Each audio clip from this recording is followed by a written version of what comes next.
Dan yang lebih mengejutkan lagi, 50% dari responden tersebut tidak akan membeli produk kepada perusahaan-perusahaan yang tidak aware atau tidak peduli terhadap isu-isu lingkungan.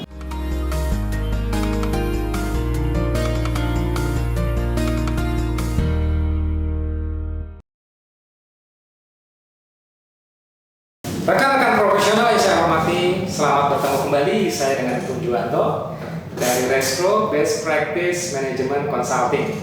Hari ini kita akan membahas suatu topik yang sangat penting sekali, yaitu Corporate Social Responsibility, terutama bagi perusahaan-perusahaan yang statusnya sudah terbuka, sudah terdaftar di bursa saham, IPO. Kenapa seperti itu? Karena CSR merupakan salah satu kewajiban bagi mereka untuk membuat laporan, namanya laporan Sustainability Report.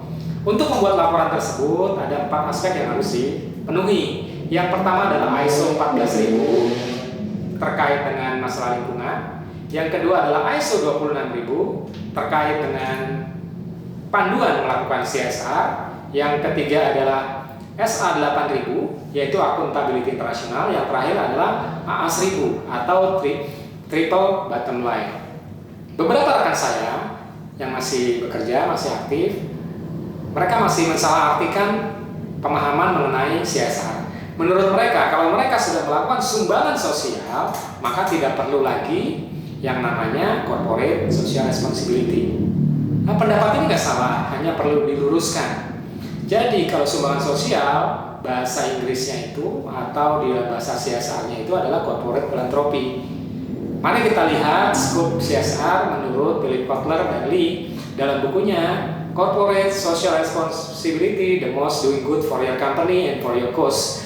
Ada 6 aspek yang mereka sampaikan di sana. Yang pertama adalah aspek cost promotion, yang kedua adalah cost related marketing, yang ketiga cost social marketing, yang keempat corporate philanthropy yang tadi sumbangan sosial tadi, yang kelima adalah community volunteering, yang terakhir adalah social responsible business practice. Nah, pada kesempatan hari ini saya akan membahas poin yang keempat, yaitu corporate philanthropy atau sumbangan sosial. Pertanyaannya adalah, apa hubungannya antara corporate philanthropy dengan meningkatkan sales? Sebelum masuk ke sana, saya akan coba jelaskan apa sih corporate philanthropy itu. Jadi corporate philanthropy artinya kedermawanan, sumbangan, cuma-cuma. Cuma-cuma yang diberikan oleh perusahaan. Dalam bentuk apa? Dalam bentuk uang, hibah, barang, produk untuk kegiatan-kegiatan sosial. Contohnya untuk lebih memahami, saya contohkan Telkomsel pernah satu program di mana mereka menyumbangkan dalam jumlah tertentu untuk panti-panti sosial, panti jompo. Mereka ambil dari sekian persen penjualan untuk memberikan kegiatan sosial. Atau mungkin contoh berikutnya, Masindo waktu itu ada banjir di Jakarta, mereka menyumbangkan kasur untuk korban bencana banjir di Jakarta. Jadi mereka menyumbangkan sebagian dari barang, uang, dana, hibah dan sebagainya untuk kepentingan sosial. Nah, sekarang pertanyaannya, apa hubungannya dengan peningkatan penjualan?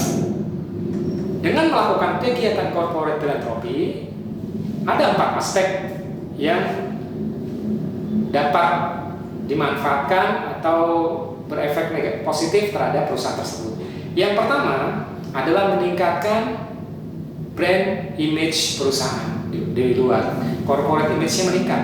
Kemudian yang kedua, brand produknya ikut meningkat juga. Karena produk-produk itu kadang-kadang dikaitkan dengan secara langsung dengan sumbangan tersebut. Apalagi kalau sumbangannya dalam bentuk produk. Kemudian kalau corporate image-nya sudah positif, kemudian yang kedua produknya sudah meningkat, ketemu niche market, terjadilah transaksi penjualan. Itulah hubungannya antara corporate philanthropy dengan peningkatan penjualan. Apalagi kalau ini dilakukan terus-menerus dari waktu ke waktu, jadilah pertumbuhan yang berkelanjutan.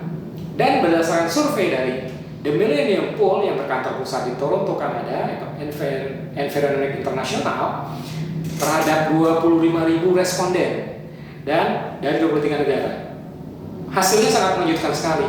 40% dari responden menyatakan bahwa mereka tidak mempercayai perusahaan-perusahaan yang tidak menjalankan CSR. Mereka menghukum perusahaan-perusahaan tersebut.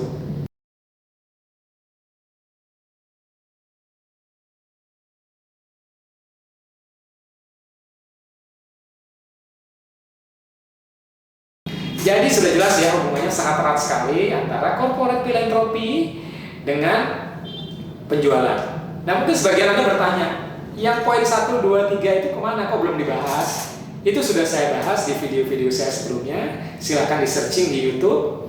Atau kalau Anda ingin terus mengikuti perkembangannya, Anda bisa subscribe, like, and share supaya Anda tetap update dengan informasi.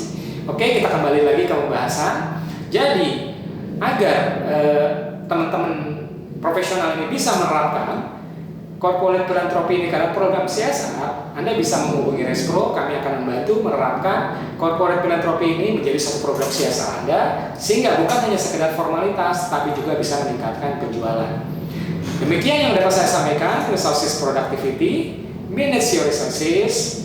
Terima kasih, sampai bertemu kembali di kelas-kelas selanjutnya.